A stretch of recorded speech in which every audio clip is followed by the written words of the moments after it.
kung titingnan po natin as a whole ang Misamis Occidental, hindi naman po siya sinasabing as a whole, ano. Peaceful naman po eh. Ang report naman natin sa ating statistics sa police at everyday na report, it's peaceful. Ito yung nangyari talaga sa Calamba lamang. Cause and effect ito kung ano man yung mga pinagmulan nitong mga involved dito sa insidenteng ito. Yan po ang resulta. Ang masasabi lang natin dito, kung ilalagay natin dito sa tinatawag sa enforcement view, we will really kumbaga ang Philippine National Police, isa yan sa inaasahan natin na iimbestigahan talaga nila kung ano ang pulot dulo nitong mga aksyon na ginagawa ng ating mga perpetrators na humantong na talaga sa pagpatay. Yung isa critical, yung isa pagsabog sa harapan ng bahay.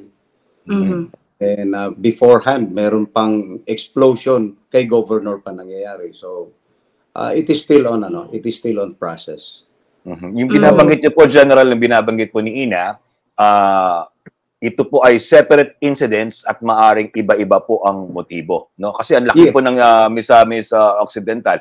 Ang ibig sabihin po ba, wala kayo nakikitang pagkakahambing o pagkakaugnay nitong hiwa-hiwalay po na mga krimen na ito, Jan? Wala.